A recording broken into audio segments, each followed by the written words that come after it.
परंतु जनतेने निवडणूक हातात घेतल्यानंतर काय होऊ शकतं हे या निवडणुकीमध्ये पाहायला मिळालं. विशेषतः कांदा उत्पादक शेतकऱ्यांच्या बाजूने कधी लोकप्रतिनिधी आजपर्यंत संसदेमध्ये साधं तोंड उघडण्याचं काम देखील केलं नाही. मुळात सरकारची धोरणच ही शेतकऱ्यांच्या विरोधाची आहे आणि ही भूमिका त्यांनी सातत्याने ठेवली. त्याच्यात कुठल्याही प्रकारचा बदल केला नाही आणि तो रोष आपोआप शेतकऱ्यांमध्ये मोठ्या प्रमाणावरती निर्माण झाला. ग्रामपंचायतपासून झेडपी, पंचायत समिती, कधी असं वाटलं होतं का की आपण खासदार होऊ म्हणून? शिक्षकी पेशा आहे तुमचा. गाव करेल ते का राव काय करेल. मग एका रावाने जरी खेळ केला होता परंतु गावाने तो खेळ उलटवण्याचं काम केलं. त्या पद्धतीने मतदारसंघातील सर्वच मायबाप जनतेने ही निवडणूक हातात घेतल्यामुळे त्यांनी किती खेळ करण्याचा प्रयत्न केला परंतु त्याला सबक शिकवण्याचा, धडा शिकवण्याचं काम जनतेने केलं.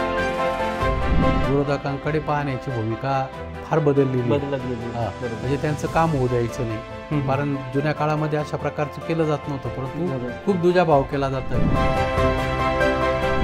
पक्षातलं नाशिक मतदारसंघ छगन भुजबळ असतील, नरहरी झिरवळ असतील वगैरे मोठे मंत्री आहेत या ठिकाणी, तर कुठंतरी विरोधकांची मुस्कटदाबी होती. साहजिकच आमदारांना असं वाटतं की सगळं आम्हीच आणतो, परंतु केंद्रातून येतं. आता जल जीवन मिशन योजना आहे, त्याच्यामध्ये 60% केंद्राचा हिस्सा आहे आणि 40% राज्याचा हिस्सा आहे. परंतु ते असं वाटतं की समजा देणारा बाजूला राहतो, जसं स्वयंपाक करणारा बाजूला राहतो, वाढणाऱ्याला असं वाटतं की मीच केलं. अशा पद्धतीने थोडंसं आहे. अजितदादांचा पक्ष असेल तर मला काही फारसं जाणवत नाही. तर ते कोऑपरेटिव्हपणे सगळ्या गोष्टी करतात, परंतु जो केंद्रात आणि राज्यामध्ये आज सत्ता भोगतोय त्यांच्याकडून बऱ्यापैकी दुजाभाव होतोय असं माझ्या निदर्शनास येते. सध्या चर्चा चालू आहे राज्याच्या राजकारणात की राष्ट्रवादी पुन्हा एकत्र येणार, शरद पवार, अजित पवार पुन्हा एकत्र येणार. तुमचं काय मत आहे, काय वाटतं? आणि आता अलीकडच्या काळामध्ये अजितदादा बाजूला गेले, परंतु शेवटी ओरिजिनल पक्ष आदरणीय पवार साहेबांचा. कधी असं वाटलं का की आपण शरद पवारांची साथ सोडून अजित पवारांकडे गेलं पाहिजे होतं, सत्तेत गेलं पाहिजे होतं? मग शेवटी ज्यांनी आपल्याला लहानसं मोठं केलं त्यांच्याशी प्रतारणा करणं हे माझ्या स्वभावात आजपर्यंतही नव्हतं आणि पुढे भविष्यातही बिलकुल राहणार नाही. म्हणजे चर्चा होती की अनेक खासदार हे अजित पवारांच्या संपर्कात आहेत, असे वारंवार चर्चा वगैरे झाली होती. तुमच्याशी असं अजित पवारांनी कधी संपर्क साधण्याचा प्रयत्न केला? राज ठाकरे साहेब किंवा उद्धव ठाकरे साहेब जर एकत्र आले तर महाराष्ट्रात एक वेगळी ताकद निर्माण होईल. महाविकास आघाडीची ताकद वाढेल. स्वतःला भाग्यवानही समजतो, कारण मी ज्या संस्थेमध्ये शाळेत शिकलो त्याच संस्थेमध्ये नोकरीला लागलो आणि त्याच संस्थेमध्ये नोकरी करत करत मी खासदार झालो. अभ्यासू असं नेतृत्व आदरणीय पवार साहेबांच्या माध्यमातून लाभलंय आणि त्याला वयाची तर अडचण काहीच नाही. सत्ता मिळेल ना मिळेल, ग्रामपंचायतचं सरपंच होऊ ना होऊ, परंतु हे जे काय चालतंय ते प्रत्येक नागरिकाने समजून घेणं गरजेचं आहे असं मला वाटतं. नमस्कार, मी प्रवीण सरोसे आणि तुम्ही पाहतायत लेट्सअप मराठी. लोकसभा निवडणूक झाली, वर्ष पूर्ण झालेलं आहे लोकसभा निवडणुकीला. या वर्षभरामध्ये खासदारांनी कोणकोणती कामं केली किंवा त्यांच्या येणाऱ्या काळामध्ये कोणकोणती कामं प्रलंबित आहेत, एकंदरीत आपण वर्षभराचा जो रिपोर्ट कार्ड आहे तोच आपण त्यांच्याकडून जाणून घेणार आहोत लेट्सअपच्या खासदारांचा रिपोर्ट कार्ड या स्पेशल सेगमेंटमधून. आणि विशेष म्हणजे कधी काळी शिक्षक राहिलेले दिंडोरी लोकसभा मतदारसंघाचे खासदार भास्कर भगरे सर आपल्यासोबत आहेत. आपण त्यांच्यासोबत चर्चा करणार आहोत. वर्षभराचा त्यांचा हा प्रवास कसा राहिला आणि कोणकोणती कामे त्यांच्या कार्यकाळात झालेली आहे ते सर्व आपण जाणून घेणार आहोत. सर, सर्वप्रथम लेट्सअप मराठीमध्ये आपलं खूप खूप स्वागत आहे. वर्ष झालं लोकसभा निवडणुकीला, कशा पद्धतीने हा प्रवास राहिला? 4 जूनला 1 वर्ष झालं आणि हा 1 वर्षाचा प्रवास म्हणजे माझ्या जीवनामध्ये एक अविस्मरणीय प्रवास आहे. कारण सरपंच झालो, पंचायत समितीमध्ये होतो, जिल्हा परिषदेला होतो, परंतु आपण खासदार होऊ म्हणजे शेवटी प्रत्येकाची इच्छा असतात राजकारणामध्ये आल्यानंतर आपण खासदार झालं पाहिजे, परंतु एवढ्या सहजासहजी किंवा अनपेक्षितपणे या सगळ्या गोष्टी घडल्या आणि त्यातून संसदेमध्ये गेल्यानंतर जो काम करण्याचा अनुभव मिळाला तो एक वेगळाच अनुभव आहे. कारण देशाची संसद, देशाची ज्या ठिकाणी राज्यघटना किंवा देशाचा राज्यकारभार ज्या ठिकाणी चालतो त्या सभागृहामध्ये काम करण्याची संधी मिळते आणि ती संधी मला मिळाली. परंतु संधी मिळाल्यानंतर खऱ्या अर्थानं आपल्या भागातले जे प्रश्न आहे, विशेषतः कांदा उत्पादक शेतकऱ्यांनी ही निवडणूक हातात घेतली होती आणि त्यामुळे मी एक सर्वसामान्य शिक्षक आणि एक सर्वसामान्य कार्यकर्ता असताना लोकसभा निवडणूक लढवणं एवढं सोपं नाही आहे. परंतु जनतेने निवडणूक हातात घेतल्यानंतर काय होऊ शकतं हे या निवडणुकीमध्ये पाहायला मिळालं आणि ती जाणीव सातत्याने ठेवून 1 वर्षाच्या कालावधीमध्ये मग शेतकऱ्यांचे प्रश्न असतील, रेल्वेचे प्रश्न असतील किंवा मतदारसंघातील विविध प्रश्न आहेत, त्या विविध प्रश्नांना वाचा फोडून आता साधारण उदाहरण आपण कांद्याच्याच बाबतीमध्ये की ज्या कांदा उत्पादक शेतकऱ्यांनी ही निवडणूक हातात घेतली होती, मग त्या ठिकाणी आम्ही सातत्याने संसदेमध्ये हा प्रश्न मग निर्यात शुल्क माफ करणं असेल किंवा निर्यात बंदी उठवणं असेल, हे सर्व आम्ही महाविकास आघाडीचे विशेषतः आदरणीय पवार साहेबांच्या विचाराचे जे खासदार आहे, मग त्यामध्ये खासदार निलेश लंके असतील, आदरणीय सुप्रियाताईंच्या नेतृत्वाखाली खासदार अमोल कोल्हे, आम्ही सगळ्यांनीच, खासदार बजरंग बाप्पा सोनवणे असतील, आम्ही सगळ्यांनी प्रयत्न केले. सुप्रियाताईंच्या नेतृत्वाखाली आम्ही त्या ठिकाणी संसदेच्या पायऱ्यावरती आंदोलनं केली आणि ज्यावेळेस मला म्हणजे मी माझं सौभाग्य समजतो की 3 वेळा मला कांद्याच्या प्रश्नावरती बोलायची संधी मिळाली आणि त्याचा चांगला इफेक्ट की निर्यात बंदी उठली, निर्यात शुल्क उठलं गेलं. बरोबर. म्हणजे शेतकऱ्यांच्या जिव्हाळ्याचे जे प्रश्न आहे ते मला मांडण्याची चांगली संधी. नक्कीच. तुम्ही जो कांद्याचा प्रश्न म्हटलात की ज्यावेळेस तत्कालीन खासदार होत्या, केंद्रीय मंत्री राहिलेल्या होत्या, भारती पवार यांच्याशी तुमची थेट लढत झाली. भाजपचा गड किल्ला राहिलेला हा मतदारसंघ आहे, तो गड किल्ल्याला तुम्ही सुरुंग लावलं, भारती पवारांना हरवलं. कशा पद्धतीने ती निवडणूक झाली? आता मी मगाशी तुम्हाला सांगितलं की प्रस्थापितांच्या विरोधात सर्वसामान्यांची ही निवडणूक होती आणि सर्वसामान्य उमेदवार म्हणून माझ्याकडे पाहिलं आणि जनतेने बघितलं की आपल्यातला उमेदवार आहे आणि जनतेने निवडणूक हातात घेतली. त्यामुळे मग समोर कोण आहे याला लोकांनी बघितलं नाही. बरोबर. त्याच्या पाठीमागची वेगवेगळी कारणं आहे. कारण 20 वर्षापासून हा मतदारसंघ BJPच्या ताब्यात होता. बरोबर. आणि BJPच्या ताब्यात असताना त्यांनी ज्या पद्धतीने सत्ता होती, खासदार त्यांच्या विचाराचा होता, मतदारसंघातले अनेक प्रश्न होते, त्या प्रश्नांना वाचा फोडण्याचं किंवा मार्गी लावण्याचं काम म्हणजे सत्ता होती, खासदार त्यांच्या विचाराचा होता, मंत्रिपद मिळालेलं असताना मतदारसंघातले अनेक विषय ते विषय सुटले नाही आणि विशेषतः कांदा उत्पादक शेतकऱ्यांच्या बाजूने कधी लोकप्रतिनिधी आजपर्यंत संसदेमध्ये साधं तोंड उघडण्याचं काम देखील केलं नाही आणि त्यामुळे लोकांना वाटलं की हा करू शकतो, हा उमेदवार आपल्यातला आहे, आपल्या ह्या गोष्टी करू शकतो आणि त्यामुळे जनतेने निवडणूक घेतली, हातात घेतल्यामुळे हे सगळ्या गोष्टी शक्य झाल्या. कांद्याचा जो प्रश्न होता तो अनेक ठिकाणी जे विद्यमान खासदार होते त्यांना, तत्कालीन ज्या होते त्यांना अडचणीच ठरला आणि तुम्हाला पण देखील आपण असं म्हणू शकतो का ज्या कांद्यांनी भारती पवारांना लढवलं मात्र त्याच कांद्यांनी कुठेतरी तुम्हाला तारला आणि त्या विजयाचं गमक ठरलं गेलं, तोच कांदा प्रश्न? नाही, तो मी तुम्हालाही सांगितलं की शेवटी कांदा उत्पादक शेतकरी, कारण माझ्या मतदारसंघामध्ये सगळ्यात जास्त उत्पादन हे कांद्याचं होतं आणि मग जर तुम्ही बघितलं की मागील 10 वर्षामध्ये माझ्या माहितीप्रमाणे 21 वेळा कांद्याची निर्यात बंदी सरकारने केली. म्हणजे कुठेतरी कांद्याला भाव मिळायला लागला की सरकारने ताबडतोब निर्यात बंदी करायची, जो बाहेर कांदा जात होता तो थांबवायचा आणि आपोआप बाजारपेठ पाडण्याचं काम केलं. हे सगळी जनता डोळ्यांनी बघत होती. मुळात सरकारची धोरणंच ही शेतकऱ्यांच्या विरोधाची आहे आणि ही भूमिका त्यांनी सातत्याने ठेवली, त्याच्यात कुठल्याही प्रकारचा बदल केला नाही आणि तो रोष आपोआप शेतकऱ्यांमध्ये मोठ्या प्रमाणावरती निर्माण झाला. कारण देवळा असेल, चांदवड असेल, येवला, नांदगाव, कळवण किंवा दिंडोरीचा भाग आहे, निफाड आहे, या भागामध्ये मोठ्या प्रमाणावरती कांदा उत्पादन होतं आणि त्यामुळे शेतकऱ्यांना कोण काय करतं हे सगळं लक्षात येतं आणि त्यामुळे शेतकऱ्यांनी योग्य तो निर्णय घेतला. आता ज्या कांद्याच्या प्रश्नावरती ही निवडणूक झाली गेली म्हणजे तो कांदा हा कळीचा मुद्दा ठरला गेला आणि त्यानंतर सत्ता बदल झाली गेलेली आहे, तुम्ही खासदार झाला.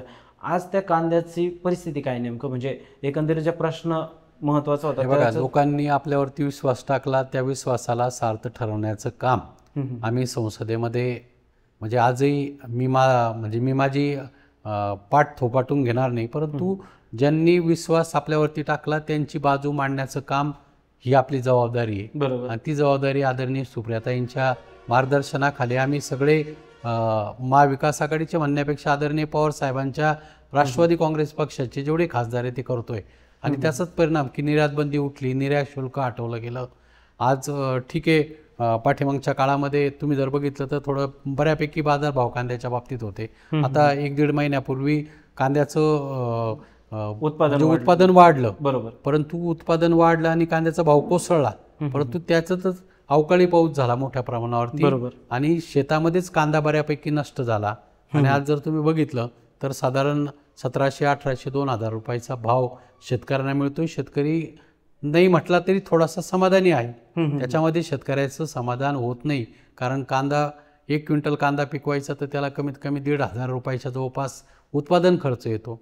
आणि जर तोच कांदा जर 1500 रुपयांनी विकला गेला तर शेतकऱ्याला काही मिळत नाही. आणि म्हणून शेतकऱ्यांची माफक अपेक्षा आहे की 2,500-3 हजाराचा भाव मिळाला पाहिजे. परंतु आज जे चाललंय त्याच्या पाठीमागे आपण सगळे करीत असलेले प्रयत्न कारणीभूत आहे. आणि ती मानसिकता शेतकऱ्यामध्ये आहे. आणि त्यामुळे शेतकरी बऱ्यापैकी समाधानी, मागचा 1-1.5 महिन्याचा पिरियड सोडला तर.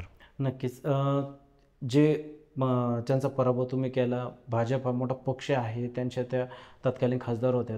तुमचाही प्रवास एक महत्त्वाचा होता, एक ग्रामपंचायतपासून झेडपी, पंचायत समिती.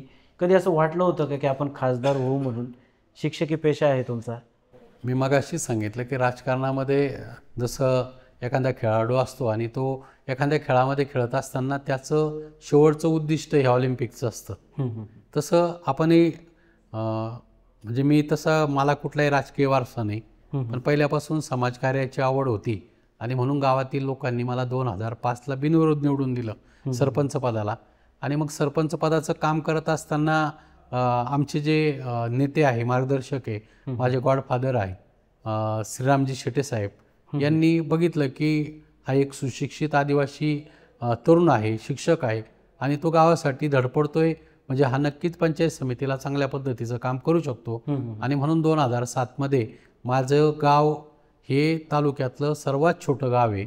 मी ज्यावेळेस पंचायत समितीला उभा राहिलो त्यावेळेस 321 मतदान होतं.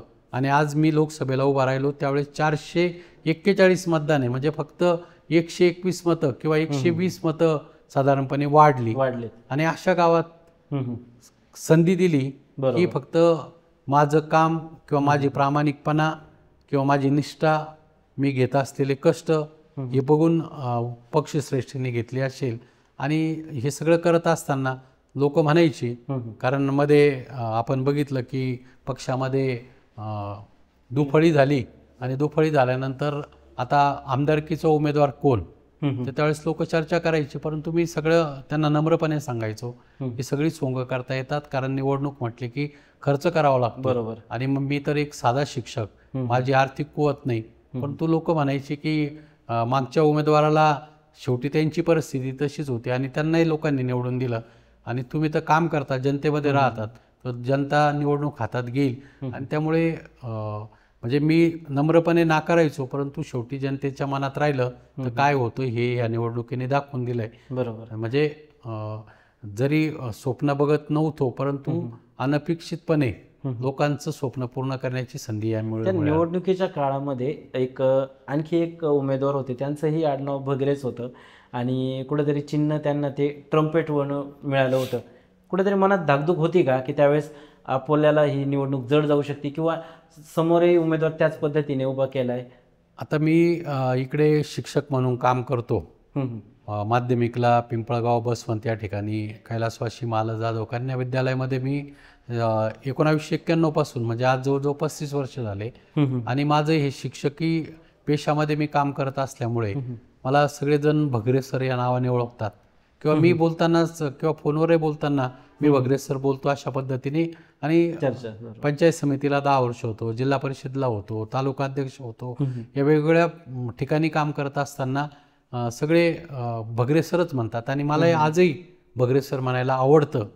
आणि ती प्रसिद्धी होती आणि त्या काळामध्ये निवडणूक म्हणजे 1 वर्षापूर्वी निवडणूक ज्यावेळेस रन झाली आणि त्यावेळेस लोकांच्या मनामध्ये की मतदान कोणाला करायचं, तर भगरे सरांना करायचं. बरोबर. आणि मग हेच समोरच्या उमेदवारांनी हेरलं, जे विरोधी पक्षाचे उमेदवार होते. बरोबर. आणि त्यांनी एक कुटील नीती की त्यांनी बघितलं की भगरे सर म्हणून तो एका बाजूला पिपाणी चिन्ह आणि दुसऱ्या बाजूला म्हणजे माझ्या नावासारखा साधर्म्य असलेला माणूस आणि त्या जो तिसरी शिकलेला होता आणि त्याच्या आडनावाच्या पुढे भगरे सर लावलं, म्हणजे तिसरी शिकलेला माणूस लावलेलं होतं. म्हणजे ती कुटील नीती त्यांनी केली. परंतु शेवटी जनतेने ती नीती त्यांच्यावरच उलटवली.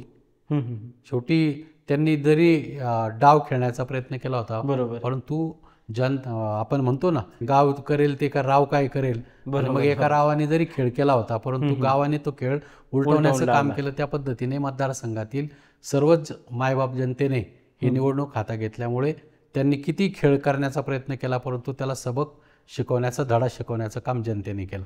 वर्ष झालं लोकसभा निवडणूक पार पडलेली आहे. अशी कोणकोणती कामं आपल्या वर्षभरात मार्गी लागले किंवा काही येणाऱ्या काळामध्ये आहे? महत्त्वाचा विषय म्हणजे शेतकऱ्यांच्या कांद्याच्या प्रश्नाच्या बाबतीतला होता. बरोबर. तो बऱ्यापैकी आपण सगळ्यांनी मार्गी लावला, हे सगळे शेतकरी बांधव बघताय. दुसऱ्या बाजूला रेल्वेचे प्रश्न आहे. करोनाच्या काळापासून रेल्वे बंद पडलेले आहे आणि म्हणून ते रेल्वे कशा सुरू होतील सातत्याने प्रयत्न करतोय. आता सत्तारूढ याच्यात नसल्यामुळे विरोधी पार्टीला आणि अलीकडच्या 10 वर्षाच्या कालखंडामध्ये विरोधकांकडे पाहण्याची भूमिका फार बदलत गेली. म्हणजे त्यांचं काम होऊ द्यायचं नाही. कारण जुन्या काळामध्ये अशा प्रकारचं केलं जात नव्हतं, परंतु खूप दुजाभाव केला जात आहे. परंतु आपण आहे त्या परिस्थितीमध्ये रेल्वेच्या बाबतीमध्ये असेल किंवा दुसऱ्या बाजूला आरोग्याच्या बाबतीमध्ये आपण सातत्याने प्रयत्न करून ॲम्ब्युलन्स मिळवून देणं असेल किंवा आहे ती यंत्रणा कशी चांगली करता येईल, जे त्यांनी केलं नाही ते आपण करण्याचं. आणि बारीक बारीक गोष्टीमध्ये लक्ष घालून साध्या गोष्टी असतात. एखादा ॲडमिट झाला तर त्याच्याकडे डॉक्टरांना लक्ष द्यायला सांगणं, ॲम्ब्युलन्स नसेल तर ते ॲम्ब्युलन्स त्या ठिकाणी मिळवून देणं किंवा डॉक्टर नसेल तर का डॉक्टर त्या ठिकाणी पदरी कामं आहेत किंवा अशी ज्या गोष्टी आपल्याला करता येतील त्या गोष्टी सातत्याने करण्याचा प्रयत्न आहे. पाण्याच्या बाबतीमध्ये आतापर्यंत जवळजवळ 4-5 मिटिंगा अधिकाऱ्यांसमोर घेतल्या किंवा केंद्रीय जलशक्ती मंत्रालयाला देखील पत्र देऊन आमच्या भागामध्ये सुद्धा मोठ्या प्रमाणावरती जे पाणी अरबी समुद्राला वाहून जातं तेच पाणी जर आता ज्या झालेल्या वळण योजना आहे त्या वळण योजनामध्ये टाकलं तर जास्तीचं पाणी हे इकडे पूर्व भागाला किंवा मराठवाड्याला देता येऊ शकतं. अशा पद्धतीने प्रयत्न चालले आणि मला नक्कीच खात्री आहे की त्या दृष्टीने जे प्रयत्न केले त्याला यश येण्याची चांगली संधी या निमित्ताने दिसते. आणखी एक असा प्रश्न होता की कांद्याच्या प्रश्नाबरोबरच आपला आदिवासी दुर्गम भाग समजला जातो, तर ह्या ठिकाणी कुठेतरी एक मेडिकल कॉलेज झालं पाहिजे जेणेकरून आरोग्याच्या समस्या देखील महत्त्वाच्या आहेत. यावरती देखील विचारण्यात आलं होतं की याबाबत तुम्ही खासदार म्हणून काही पाठपुरावा केला किंवा मागणी केली आहे का की एक मेडिकल कॉलेज झालं पाहिजे वगैरे यासाठी? मेडिकल कॉलेज आत्ताच मागच्या वर्षापासून इथे नाशिकला झालेलं आहे आणि माझा जो मतदारसंघ आहे हा नाशिकच्या अगदी लगत आहे. त्याच्यामुळे मी पाठीमागच्या काळामध्ये आरोग्य सुविधा चांगल्या पद्धतीने व्हावी म्हणून पत्र दिलं आहे. परंतु शेवटी जिल्ह्यामध्ये अनेक शासकीय महाविद्यालय देता येत नाही, त्याच्यामुळे तो एक आहे. परंतु दुसऱ्या बाजूला आहे ती यंत्रणा अद्ययावत करण्याच्या दृष्टीने माझे प्रयत्न चालले. म्हणजे समजा ॲम्ब्युलन्स नाही तर मी तुम्हाला सांगितलं ॲम्ब्युलन्स देणं, या रिक्त पदं असतील तर ती रिक्त पदं कशी भरावी, भरली जावी, आहे त्या कर्मचाऱ्यांनी चांगल्या पद्धतीने कसं काम करावं. कारण यंत्रणा भरपूर आहे, भरपूर आहे, परंतु तिचं ज्या पद्धतीने उपयोग व्हायला पाहिजे तो उपयोग होत नाही. परंतु तो करण्याच्या दृष्टीने काय करता येईल तो माझा सातत्याने प्रयत्न चालू. एक कुठंतरी असं वाटतं का की विरोधक आहेत, आता इथं जर आपण बघितलं सत्ताधारी पक्षातले नाशिक मतदारसंघ छगन भुजबळ असतील, नरहरी झिरवळ असतील वगैरे मोठे मंत्री आहेत या ठिकाणी, तर कुठंतरी विरोधकांची मुस्कटदाबी होती किंवा निधी वाटपात म्हणू किंवा कामं करण्यामध्ये अडचणी येतात. निधीच्या बाबतीत तुम्ही बोललात, शेवटी केंद्राकडून येणारा पैसा हा डायरेक्ट मतदारसंघामध्ये येत नाही. केंद्र राज्याला पैसा देतं, बरोबर, आणि मग शेवटी अंमलबजावणी करणारी यंत्रणा ही राज्यातल्या म्हणजे स्थानिक स्वराज्य संस्थांमार्फत किंवा जिल्हा परिषद पंचायत समितीमार्फत येत असते. आणि त्यामुळे साहजिकच आमदारांना असं वाटतं की सगळं आम्हीच आणतो, बरोबर. परंतु केंद्रातून येतं. आता जल जीवन मिशन योजना आहे, त्याच्यामध्ये 60% केंद्राचा हिस्सा आहे आणि 40% राज्याचा हिस्सा आहे. परंतु ते असं वाटतं की समजा देणारा बाजूला राहतो, जसं स्वयंपाक करणारा बाजूला राहतो आणि वाढणाऱ्याला असं वाटतं की मीच केलं, अशा पद्धतीने थोडंसं आहे. आणि त्याच्यात विरोधी सरकार असल्यावरती दुजाभाव करण्याची प्रवृत्ती आपल्याला दिसते आणि ते साहजिकच आहे. परंतु एवढंही टोकाची भूमिका घेतली नाही पाहिजे. शेवटी लोकशाहीमध्ये ते निवडून आलेले, आम्ही निवडून आलेलो आहे. आम्ही केंद्रामध्ये म्हणजे सांगा म्हणजे की देश पातळीवरून फक्त 543 खासदार निवडून दिले जातात आणि प्रत्येक राज्यामध्ये आमदारांची संख्या जर आपण बघितली तर म्हणजे आता आमच्याच महाराष्ट्रामध्ये 288 आमदार आहेत आणि खासदार 48 आहे. शेवटी त्याचं मूल्य मोठंच आहे, तो मान सन्मान मोठाच आहे. परंतु त्याला किती द्यायचा, काय द्यायचा, हे शेवटी राज्यकर्त्यांनी त्या बाबतीमध्ये लक्ष घातलं पाहिजे असं मला वाटतं. पण आता एकच पक्ष होता, आता पक्ष फुटलेला आहे, 2 गट तयार झालेले, शरद पवार गट, अजित पवार गट. तर मग कुठंतरी हे जुने राजकीय जरी नेते असतील पण जुना पक्ष आहे, एकत्र तुम्ही होतात, तर मग कुठंतरी तो दुजाभाव तरी होतोयच का? म्हणजे हे जे सहकारी आता आमदार म्हणून आहेत, कधी काळी राष्ट्रवादीमध्ये एकत्रच होतात, तरी पण असा दुजाभाव राष्ट्रवादीच्या बाबतीमध्ये दिसत नाही. परंतु जो सत्तेतला म्हणजे केंद्रामध्ये सत्तेतला पक्ष आहे, राज्यामध्ये आज त्यांची सत्ता आहे, ते दुजाभाव करताना म्हणजे अजितदादांचा पक्ष असेल तर मला काही फारसं जाणवत नाही. तर ते कोऑपरेटिव्हपणे सगळ्या गोष्टी करतात. परंतु जो केंद्रात आणि राज्यामध्ये आज सत्ता भोगतोय त्यांच्याकडून बऱ्यापैकी दुजाभाव होतोय असं माझ्या निदर्शनास येते. कारण पाठीमागच्या काळामध्ये आता सिंहस्थ आला आहे, मी देखील सिंहस्थावरती संसदेमध्ये मागणी केली होती की अगदी 1-1.5-2 वर्षावरती आपला सिंहस्थाचा कालावधी येतोय आणि ज्या पद्धतीने इन्फ्रास्ट्रक्चर हे आपण प्रयागराजला ज्या गोष्टी झाल्या त्या गोष्टीची पुनरावृत्ती आपल्याकडे होऊ नये आणि चांगल्या प्रकारच्या सुविधा जनतेला मिळाव्यात, भाविकांना मिळाव्यात आणि म्हणून जे नियोजन करायला पाहिजे आता त्या नियोजनाच्या बैठका अधिकारी पातळीवरती होतात किंवा मंत्री येऊन बैठका घेतात. तर आम्ही विरोधी पक्षाचे म्हणून आम्हाला साधं बोलवलं जात नाही. असं पण होतं का? हा दुजाभावच आहे ना. ओके. शेवटी आम्ही लोकांचे प्रतिनिधी आहोत, लोकांनी निवडून दिलेले आहे आणि देश पातळीवरती तर 543 खासदार आहे, म्हणजे एकेका खासदाराचं मूल्य किती आहे. आणि असं असताना आणि मतदारसंघामधले आहेत त्यांना बोलवणं गरजेचं असताना बोलवलं जात नाही, ही खंत नक्कीच मनामध्ये आहे. ती का करतात आता देव जाण. बरोबर. हे राष्ट्रवादी ज्या पद्धतीने आता 2 पक्ष झाले गेले, शरद पवार गट झाला, अजित पवार गट झाला, सध्या चर्चा चालू आहे राज्याच्या राजकारणात की राष्ट्रवादी पुन्हा एकत्र येणार, शरद पवार अजित पवार पुन्हा एकत्र येणार. तुमचं काय मत आहे, काय वाटतं तुम्हाला? तर आम्ही आदरणीय पवार साहेबांनी या पक्षाची स्थापना 1999 मध्ये केली आणि आता अलीकडच्या काळामध्ये अजितदादा बाजूला गेले, परंतु शेवटी ओरिजिनल पक्ष आदरणीय पवार साहेबांचा आहे. बरोबर. आणि पवार साहेबांनी ज्या उद्देशाने हा पक्ष स्थापन केला आहे किंवा पवार साहेबांचं 55 वर्षाची कारकीर्द जनतेने बघितलेली आणि त्यामुळे पक्ष कोणाचा काय विलिनीकरण ह्या सगळ्या गोष्टी आदरणीय पवार साहेब असतील, आदरणीय सुप्रियाताई असतील, आदरणीय जयंत पाटील साहेब आहेत, हे सगळे जो निर्णय घेतील त्या निर्णयाबरोबर शेवटी तुम्ही एक सर्वसामान्य कार्यकर्ता, आज जरी खासदार आहे परंतु एक पक्षाचा एक सर्वसामान्य कार्यकर्ता आहे. त्यामुळे या गोष्टीवरती मी फार बोलण्यापेक्षा पार्टी जो निर्णय घेईल त्या निर्णयाबरोबर आम्ही आहे. पार्टी काय निर्णय घेते ते काही आम्हालाही माहीत नाही, परंतु शेवटी जो काय निर्णय होईल तो सगळ्यांच्या हिताचा होईल असं मला वाटतं. एकंदरीत बघितलं आपण की राष्ट्रवादी ज्यावेळेस 2 गट तयार झाले त्यामध्ये अनेक आमदार असतो किंवा खासदारांनी सत्तेकडे वाटचाल करत अजित पवारांसोबत गेले. कधी असं वाटलं का की आपण शरद पवारांची साथ सोडून अजित पवारांकडे गेलं पाहिजे होतं, सत्तेत गेलं पाहिजे होतं? आता कसं आहे, शेवटी राजकारणामध्ये प्रत्येकाच्या आशा अपेक्षा वेगळ्या असतात.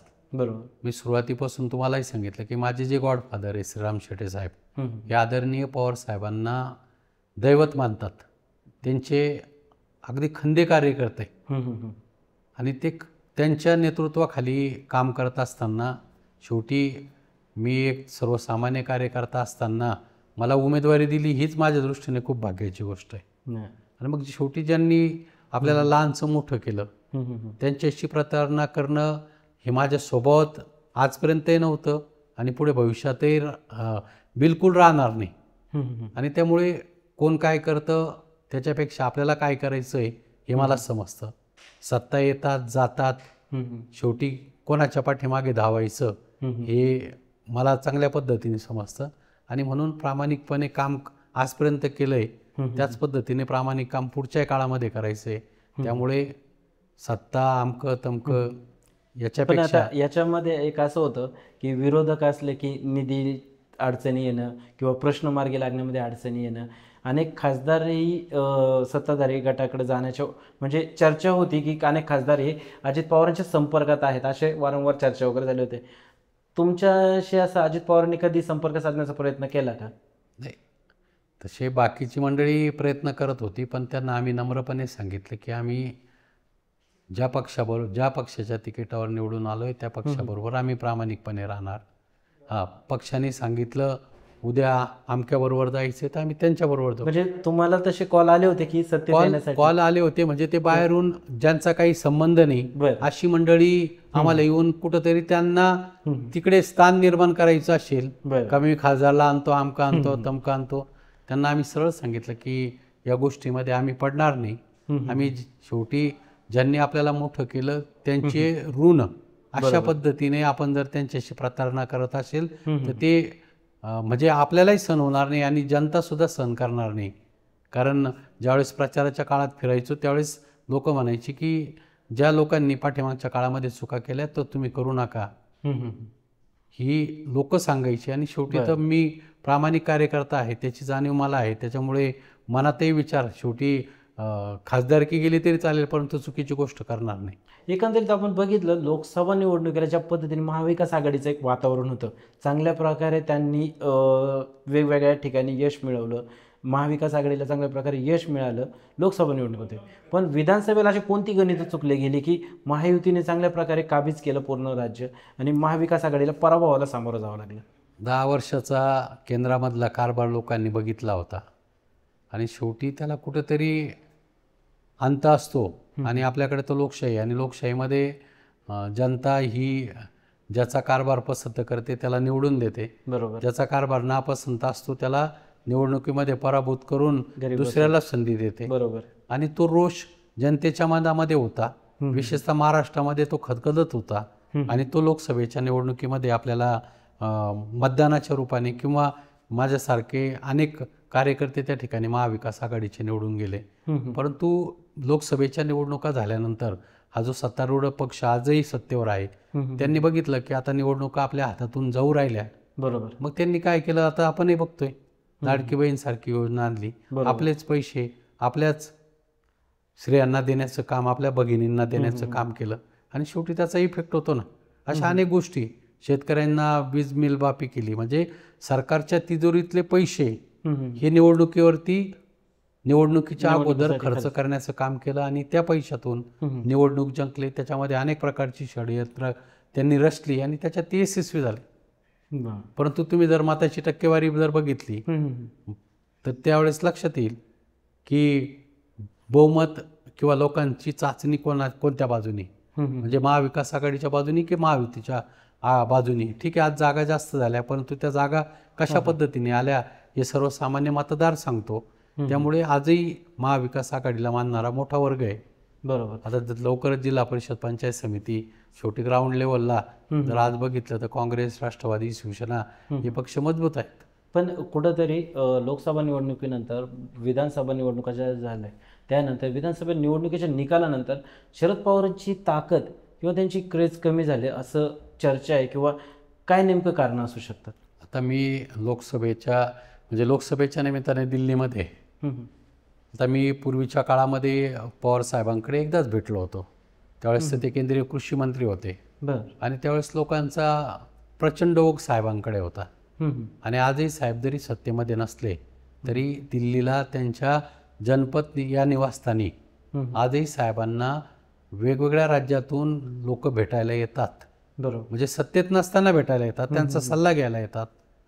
त्याच्यामुळे साहेबांची क्रेज किंवा निवडणुकीच्या निमित्ताने साहेबांच्या सभा बघितल्या मी, विधानसभेची निवडणूक होती त्याही काळामध्ये साहेबांच्या सभा बघितल्या. लोकांचा प्रचंड उत्साह त्या निवडणुकीत किंवा त्या सभेमध्ये दिसतो.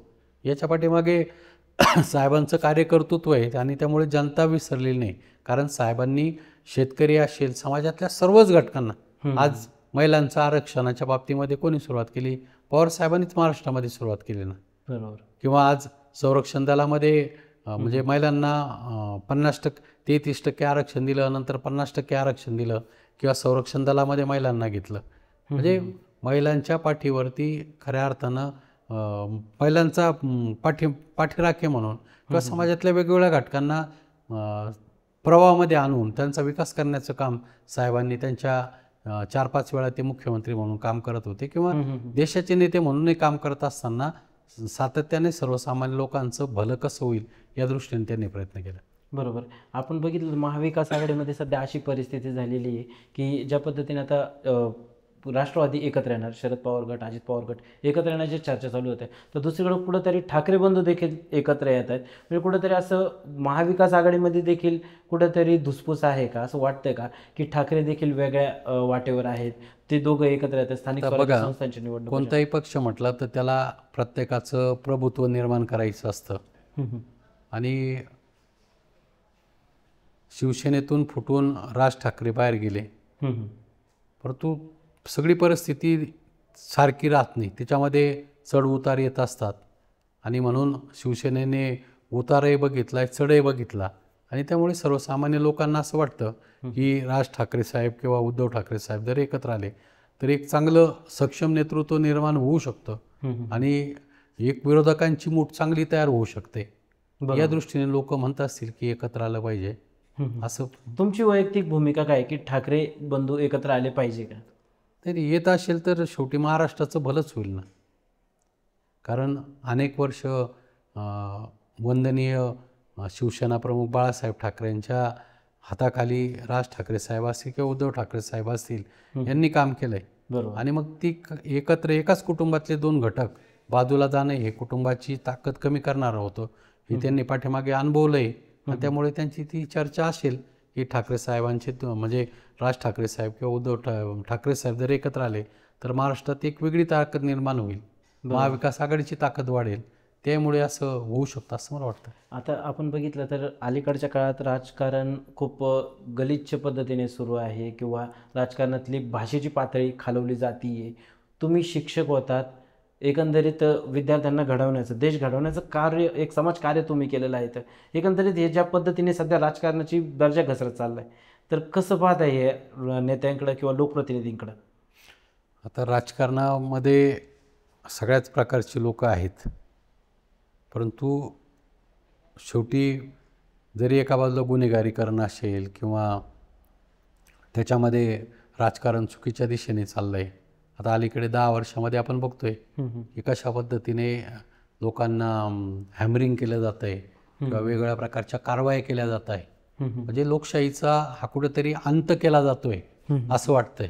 बरोबर. आणि म्हणून शेवटी ज्यावेळेस लोकशाही किंवा आपण हे म्हणतो की कुठे संकट आलं तर ते संकटातून बाहेर पडण्यासाठी कोणीतरी मदत करत असतं. आणि म्हणून आज जरी लोकशाहीवरती हे संकट आलेलं आहे वेगवेगळ्या माध्यमातून, परंतु शेवटी आपण लोकशाहीचे पाईक आहोत. लोकशाही वाचवणं ही आपली जबाबदारी आहे आणि ती जबाबदारी पार पाडण्यासाठी प्रामाणिकपणे जे करता येईल ते करण्याचा माझा प्रयत्न सातत्याने चालू आहे, हे चालू ठेवणार आहे मी. आता राजकारणात आलायत, खासदार झालायत, कधी परत शाळेकडं जाण्याचा योग आला का किंवा शाळेत गेल्या म्हणजे भेटीगाठी घेतल्यात का? आता मी 1991 पासून म्हणजे मी स्वतःला भाग्यवानही समजतो, कारण मी ज्या संस्थेमध्ये शाळेत शिकलो त्याच संस्थेमध्ये नोकरीला लागलो आणि त्याच संस्थेमध्ये नोकरी करत करत मी खासदार झालो. म्हणजे 40 वर्षापूर्वी या संस्थेचे संस्थापक चेअरमन म्हणून ज्यांनी काम पाहिलं ते स्वर्गवासी खासदार माल जाधव हे या संस्थेतले म्हणजे संस्था चालवत असताना खासदार झाले होते आणि त्याच संस्थेमध्ये 40 वर्षानंतर त्या संस्थेचा एक शिक्षक खासदार झाला आणि त्यामुळे संस्थेबद्दल किंवा विद्यार्थ्यांबद्दल 30-35 वर्षाची कारकीर्द एक बॉन्डिंग तयार झालं आहे. म्हणजे आजही सकाळी उठल्यानंतर पहिली आठवण येते तर ती शाळेची येते.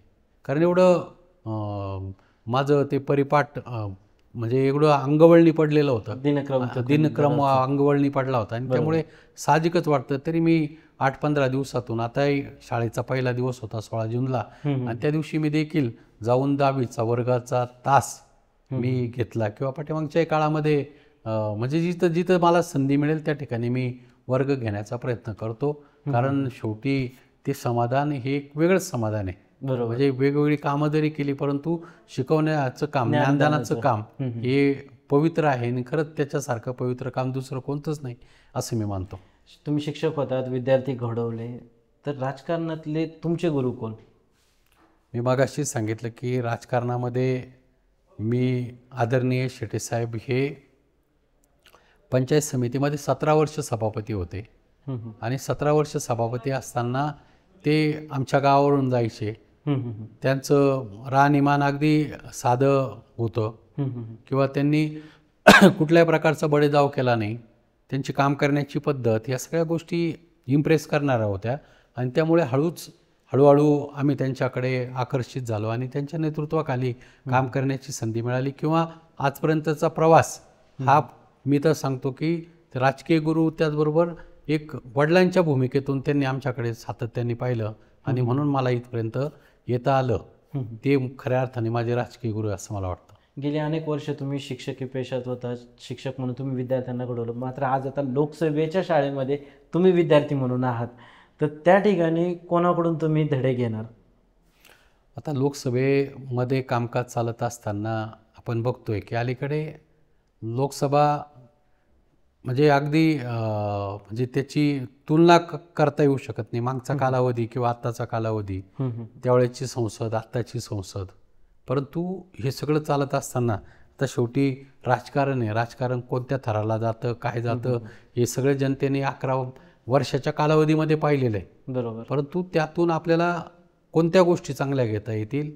शेवटी आपण जरी विरोधात आपली कामं होत नाही, परंतु संसदेच्या माध्यमातून जनतेच्या हितासाठी काय करता येईल हा सातत्याने दृष्टिकोन ठेवून कामकाज केलं जाते.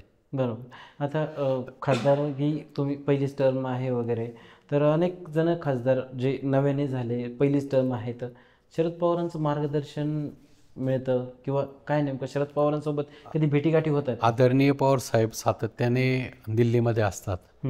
विशेषतः अधिवेशन काळामध्ये तर बऱ्यापैकी साहेब दिल्लीमध्ये असतात. बरोबर. आणि शेवटी ते देशाचे जाणते राजे आहे. सगळ्या प्रश्नांची जाणीव पवार साहेबांना आहेत आणि त्याचा नक्कीच आम्हाला ज्या वेळेस अडचणी येतात त्यावेळेस आदरणीय पवार साहेब असतील, सुप्रियाताई असतील किंवा खासदार अमोल कोल्हे साहेब असतील, हे सगळे आम्हाला जे नवोदित खासदार आहे, आम्ही उर्वरित नवोदित खासदार, त्यांना मदत करून एक चांगल्या पद्धतीचं काम कसं होईल या दृष्टीने प्रयत्न करतात. शरद पवार गेल्या अनेक वर्षांपासून राजकारणात आहेत. अनेक नेते त्यांनी घडवले, लोकप्रतिनिधी त्यांनी घडवले. मात्र ज्यावेळेस कुठेतरी पक्ष फुटला होता, 2 पक्ष झाले होते, त्यावेळेस कुठेतरी शरद पवारांनी राजकारणातून निवृत्ती घ्यावी असं म्हटलं जात होतं.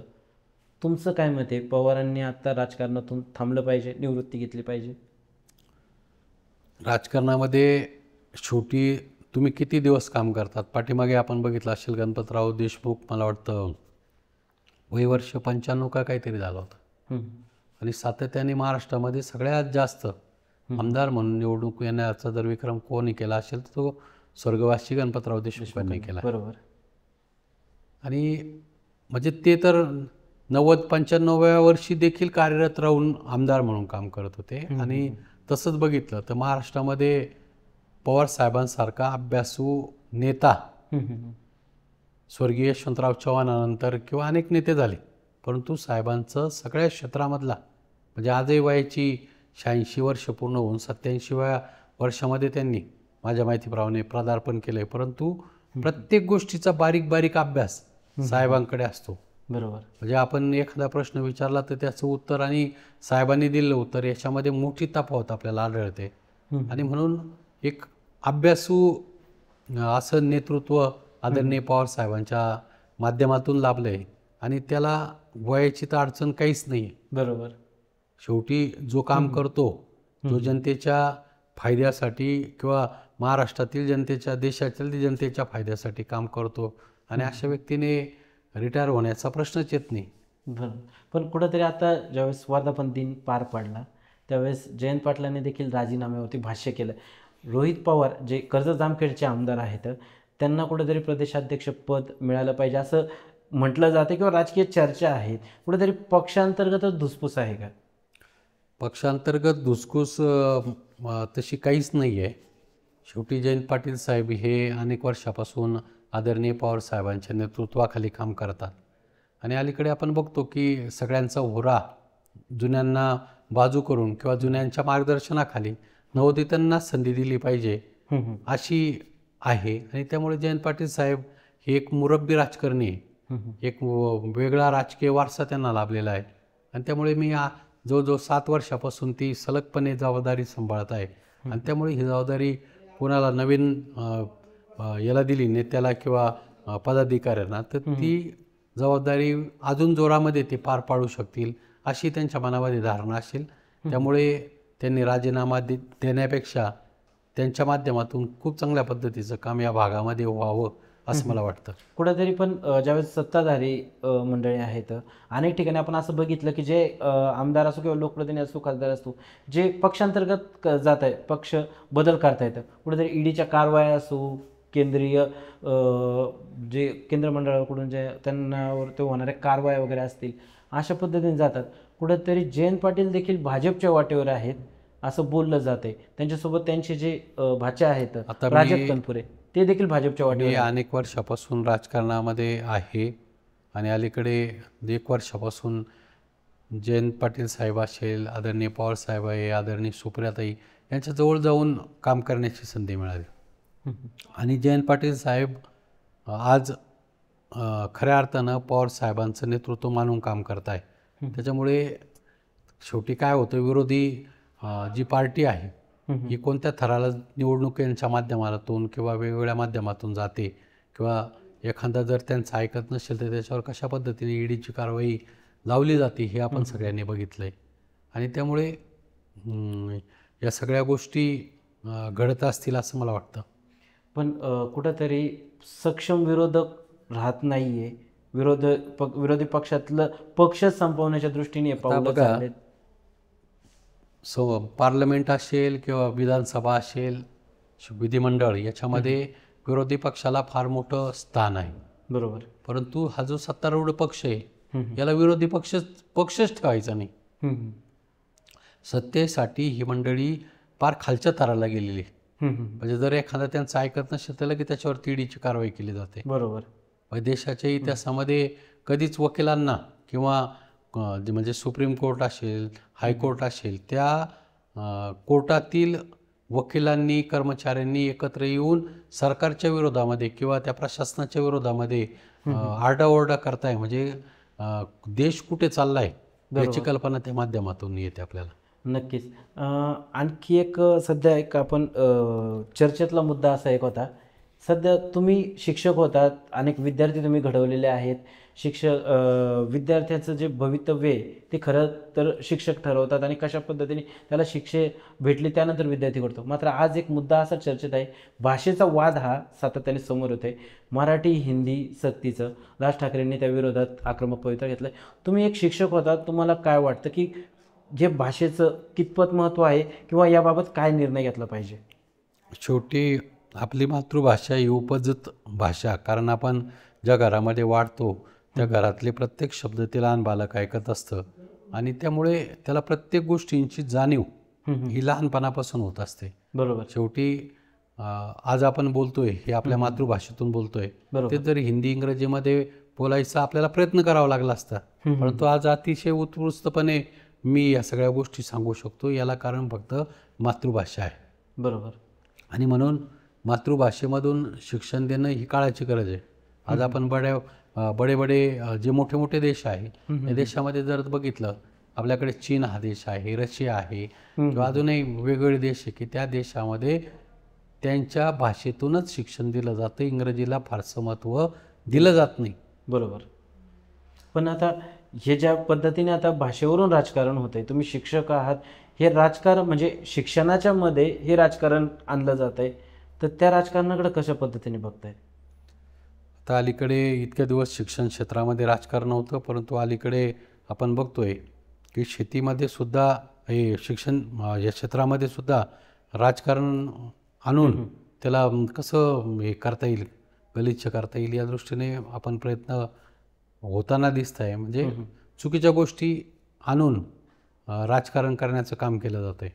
कुठंतरी राज ठाकरे अशी प्रभावी भूमिका घेताना दिसत नाही. या अगोदर मराठी पाट्या तो मुद्दा होता, तर भाषेची सक्ती किंवा मशिदीवरील भोंगे असे अनेक प्रश्न त्यांनी हे केले. आता कुठंतरी हिंदी भाषेवरून ते आक्रमक होताना दिसत आहेत, तर कुठंतरी त्यांची दुहेरी भूमिका वाटते का? तर त्यांनी पक्ष मुळात स्थापन करताना त्यांची भूमिका मराठी भाषा, शेवटी प्रत्येक पक्ष स्थापन होताना त्याचे काही उद्दिष्ट असतात आणि त्या उद्दिष्टानुसार त्यांनी मराठी भाषेला प्राधान्य किंवा मराठी राज्यभाषा झाली पाहिजे या दृष्टीने ते प्रयत्न करत आहे. शेवटी पाट्या लावणं, आपल्या देशामध्ये सर्वांना व्यक्ती स्वातंत्र्य आहेत, भाषा स्वातंत्र्य आहे, धर्म स्वातंत्र्य आहेत आणि त्यानुसार त्या पाट्या बदलण्यापेक्षा आज शेवटी इंग्रजी तर ही जगाची भाषा आहे, हिंदी आपली राष्ट्रभाषा आहे आणि मराठी ही आपली राज्यभाषा आहे. आणि म्हणून मला असं वाटतं, कारण शेवटी नुसता महाराष्ट्रामध्ये महाराष्ट्रीयन माणूस राहत नाही, तर त्या ठिकाणी वेगवेगळ्या राज्यातली माणसं राहतात, बाहेरच्या देशातून लोक आपल्याकडे येतात. आणि म्हणून या सगळ्यांना समजेल अशी भाषा म्हटलं तर मग मराठी, हिंदी, इंग्रजी या तिन्ही भाषा किंवा तिन्ही भाषेतले बोर्ड आपल्याकडे असलं पाहिजे असं मला वाटतं. एक राजकारणापलीकडचा प्रश्न आहे. तुम्ही गेल्या अनेक वर्षांपासून राजकारणात आहात, गाव पातळीपासून तर आज खासदारकीपर्यंत तुम्ही राजकारणामध्ये सक्रिय आहेत. कधी असं वाटतं का की मुलांनी राजकारणात यावं? शेवटी तुम्ही समाजसेवा करतात, प्रत्येकाने आपण ज्या समाजामध्ये आलो त्या समाजाची सेवा केली पाहिजे, परंतु ती संधी काही सगळ्यांना मिळत नाही. कारण राजकारणामध्ये अलीकडे ट्रेंड झाला आहे, त्याच्याकडे व्यवसाय म्हणून पाहिलं जातं, परंतु राजकारण हे म्हणजे नावाला राजकारण आहे, परंतु त्यातून समाजाचं भलं, समाजकारण फार मोठ्या प्रमाणावरती होतं आणि ती करण्याची संधी ज्याला आवड आहे त्याने नक्कीच राजकारणात आलं पाहिजे. परंतु चुकीच्या गोष्टी करण्यापेक्षा समाजाच्या भल्याच्या दृष्टीने पडणाऱ्या गोष्टींकडे त्याने फोकस केला पाहिजे आणि तो केला तर सर्वसामान्य जनता तुम्हाला अनेक वर्ष निवडून देते. आता तुम्ही मागे बघितलं, कळवण असेल, सुरगाणा असेल, या मतदारसंघामध्ये A.T. पवार साहेब असतील, J.P. गावित साहेब असतील, अनेक वर्ष 7-7, 8-8 वेळा निवडून आले. म्हणजे त्या पाठीमागे आहेच नाही सगळं. नाही, आजवर आपण बघितलं की अनेकदा असं असतं की राजकारण्यांची मुलं राजकीय नाही का राजकारणीच होतात.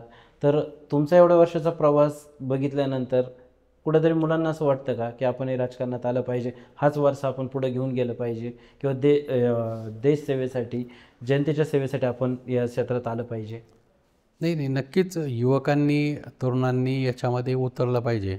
कारण शेवटी लोकशाही वाचवायची असेल तर त्या लोकशाहीमधला मतदारसुद्धा तेवढाच सजग असला पाहिजे आणि तो सजग असेल तरच लोकशाही मजबूत राहू शकते किंवा वाचू शकते. आणि म्हणून युवकांनी याच्यामध्ये भाग घेतला पाहिजे, पुढाकार घेऊन वेगवेगळ्या पदावरती काम केलं पाहिजे. शेवटी काम करत गेलं तरच अनुभव येत असतो. बरोबर. कामच केलं नाही तर अनुभव येऊ शकत नाही. आणि म्हणून एक चांगला नागरिक बनायचा असेल तर या सगळ्या गोष्टींची प्रक्रिया त्यांनी समजून घेतली पाहिजे असं मला वाटतं. सत्ता मिळेल ना मिळेल, ग्रामपंचायतीचा सरपंच होऊ ना होऊ, परंतु हे जे काय चालतंय ते प्रत्येक नागरिकाने समजून घेणं गरजेचं आहे असं मला वाटतं. 3 टर्म मोदी सरकारने निवडून आलेले आहेत, केंद्रात मोदी सरकार आहे. मोदी सरकारची कामगिरी कशी वाटते? आता हे बघा, एका बाजूला शेतीवर आधारलेली अर्थव्यवस्था आहे. पण शेतीवर आधारलेली अर्थव्यवस्था म्हणायची, कृषीप्रधान देश म्हणायचं, परंतु त्याच कृषीला कुठंतरी संपवण्याचं धोरण हे सरकार करतं आहे. मग ते निर्यातबंदी कांद्याची असेल, निर्यातबंदी साखरेची असेल, निर्यातबंदी द्राक्षाची पिकाची असेल, किंवा आपल्या देशातून बाहेरच्या देशामध्ये जाणारा माल त्याच्यावरती आकारला जाणारा आयात, हे सगळ्या गोष्टी कुठेतरी चुकीच्या आहे असं मला वाटतं. बरोबर. एक शेवटचा प्रश्न. 1 वर्ष कंप्लीट झालं लोकसभा निवडणुकीला, तुम्ही अनेक प्रश्न संसदेत घेऊन गेलात, ते यशस्वीपणे मार्गीही लावलेत. येणाऱ्या 4 वर्षाच्या कार्यकाळात असे कोणते महत्त्वाचे प्रश्न असणार आहेत ज्याच्यावरती तुम्ही संसदेत जाऊन आवाज उठवणार? महत्त्वाचं म्हणजे शेतकऱ्यांच्या घामाला दाम मिळाला पाहिजे, हमीभाव मिळाला पाहिजे, पिकांना जे पीक केलं जातं त्याला कुठंतरी रास्त भाव मिळाला पाहिजे. आणि तो एक मुद्दा. त्याचबरोबर रेल्वेचे प्रश्न आहेत, त्याचबरोबर शिक्षकांचे प्रश्न आहेत, विद्यार्थ्यांचे प्रश्न आहेत, किंवा त्याचबरोबर स्त्रियांचे प्रश्न आहेत, कामगारांचे प्रश्न आहेत, वेगवेगळ्या क्षेत्रामध्ये काम करणारे कर्मचारी आहेत त्यांचे प्रश्न आहेत. आणि ते प्रश्न मी तर त्यांच्यामध्ये राहिलो तर मला समजून घेता येणार आहे आणि त्याच्यावरती काय मार्ग काढायचा तो काढता येणार आहे. आणि म्हणून सातत्याने या प्रश्नांकडे लक्ष देऊन या प्रश्नांची सोडवणूक कशी करायची याकडे माझं लक्ष आहे. नक्कीच. शिक्षक हे कधीच निवृत्त होत नाही आणि शिक्षक म्हणून भगरे सरांनी युवा पिढी विद्यार्थ्यांना घडवलं आहे. आता ते खासदार झालेले आहेत आणि खासदार म्हणून त्यांनाही समाजमान हा घडवायचा आहे. प्रवास करणार आहे, मात्र अशक्यही नाही. त्यांच्या या प्रवासासाठी आणि येणाऱ्या काळातील त्यांचे जे काही इच्छा आकांक्षा आहे किंवा त्यांच्या मतदारसंघासाठी जे काही त्यांच्या आकांक्षा आहे त्या पूर्ण व्हावेत यासाठी लेट्सअपकडून त्यांना खूप खूप शुभेच्छा. सर, लेट्सअप मराठीशी संवाद साधल्याबद्दल खूप खूप धन्यवाद. धन्यवाद. जय शिवराय. रामकृष्ण हरी. सोशल मीडियाच्या भाऊ गर्दीत विश्वासार्हतेने चकाकणारे नाव म्हणजे लेट्सअप मराठी. सगळ्यांना, सगळ्या नागरिकांना ती स्पीच, ती लेट्सअप वरील मुलाखती म्हणजे विचारांचा खजिना. त्यानंतरच्या निवडणुकीमध्ये मला सोडून गेले. बातम्या केवळ वस्तुस्थिती सांगणाऱ्या, न प्रोपगंडा, फक्त जनतेचा अजेंडा. क्योंकि आने वाला कल जाने वाला है, जाने वाला कल आने वाला है. राजकारण, मनोरंजन असो की क्रीडा क्षेत्र, महाराष्ट्राची स्पंदने संवेदनशीलतेने टिपणारे माध्यम म्हणजे लेट्सअप मराठी. जगासोबत एक पाऊल पुढे राहण्यासाठी लेट्सअपचे ॲप, सोशल मीडिया आणि वेबसाईट सोबत कनेक्टेड रहा.